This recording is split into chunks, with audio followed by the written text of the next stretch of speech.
প্রায় ৬০০ বছরের পুরনো ইতিহাসের সাক্ষী বদর শাহ আউলিয়ার মাজার।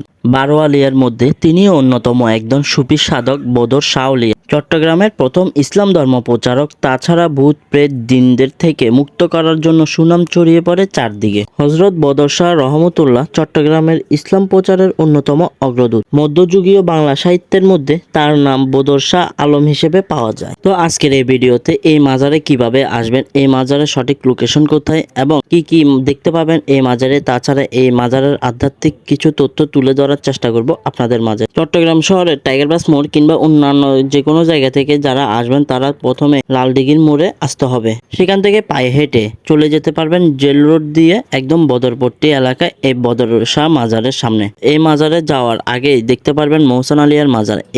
এই মহসেন আলিয়ার মাজারের ভিডিও পরবর্তীতে আপনাদেরকে দেখাবো। আর এই মহসেন আলিয়ার মাজারের ভিডিও দেখতে চাইলে অবশ্যই আমার এই চ্যানেলটি এখনই সাবস্ক্রাইব করে রাখতে পারেন। এই মাজারের প্রধান গেট হচ্ছে এটি। এই মাজারের গেট দিয়ে যখন প্রবেশ করবেন এক আধ্যাত্মিক শক্তির অনুভূতি পাবেন আপনি নিজেও। এবার চলুন এই মাজারের ইতিহাস একটু জেনে আসি। চট্টগ্রামে তার আগমনের কাল সঠিকভাবে জানা না গেলেও ধারণা করা হয় ১৪ শতকের শুরুতে তিনি বার্মার আকিয়াব অর্থাৎ বর্তমান মিয়ানমার হয়ে কুতুবদিয়া ও কক্সবাজারের সমুদ্র তীরবর্তী এলাকায় ইসলাম প্রচার শুরু করেন। কথিত আছে একখণ্ড ৬০ ফুটের মতো ভাসমান পাথরের উপর আরোহণ করে পীর বদর শাহ চট্টগ্রামে আসেন। আর এই পাথরটি এখনো মাজার শরীফে সংরক্ষিত আছে।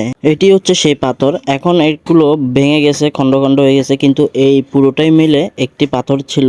আজ থেকে প্রায় ৬৪০ বছর আগে পীর বদর আউলিয়া সমুদ্রপথে এই পাথরের খণ্ডে বা পাথরকে কিস্তি করে নৌকা তৈরি করে। এই পাথরটি ৭ ফিট লম্বা, ২ ফিট প্রস্থ। পাথরের এই নৌকার সাথে কয়েকটি শ্বেতবর্ণের শামুকও ছিল। ধারণা করা হয় পাথরে করে তিনি এই স্থানে নেমেছিলেন, যা বর্তমানে পাথরঘাটা নামে প্রসিদ্ধ।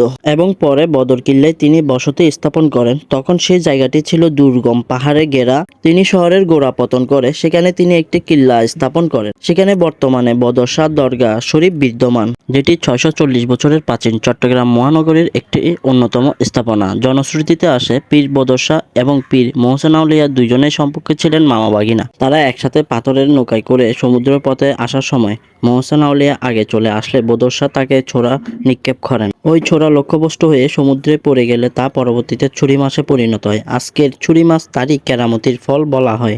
বিভিন্ন ইতিহাসবিদদের মতে হযরত বদর শাহ রহমতুল্লাহ অন্যান্য সুফি দরবেশেরা ১৪৩০ খ্রিস্টাব্দে বাংলার এমন স্বাধীন সুলতান ফখরুদ্দীন মোবারক শাহ প্রতিদিন দেশের বিভিন্ন প্রান্ত থেকে ভক্তরা মাজার শরীফে জিয়ারত করতে আসেন। তারা আল্লাহর দরবারে নিজ নিজ প্রার্থনা করেন যাতে মহান সৃষ্টিকর্তা তার প্রিয় বান্দার নাম শুনে বিপদগ্রস্তদের বিপদে সাহায্য করেন। একটি দুঃখের বার্তা হচ্ছে ১৪৪০ সালের দিকে এই মহান সাধক মৃত্যুবরণ করেন।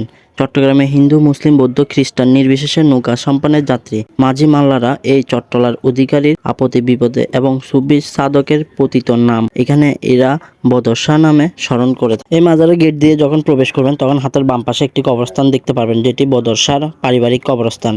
এই কবরস্থানের উপরে লেখা আছে হাজী গোলাম রসুল সদাগরের পারিবারিক কবরস্থান, বদরপট্টি, চট্টগ্রাম। এই মাজারের কারুকার্যগুলো অসম্ভব সুন্দর। আপনারা যারা চট্টগ্রামে থেকেও একবার হলেও এই মাজার আসেন, আশা করি এই মাজার থেকে একবার ঘুরে যাবেন। আপনার এমন আধ্যাত্মিক শক্তির কেন্দ্রস্থল আমাদের চট্টগ্রামে রয়েছে, এটাই আমাদের অনেক বড় পাওনা। তো আজকের ভিডিও এই পর্যন্ত। দেখা হবে পরবর্তী ভিডিওতে মহসেন আলীর ভিডিও নিয়ে আপনাদের কাছে খুব শীঘ্রই হাজির হব। ততক্ষণ পর্যন্ত আপনারা ভালো থাকবেন। আর আমার এই ভিডিও পছন্দ হইলে অবশ্যই একটা লাইক কমেন্ট করে যাবেন।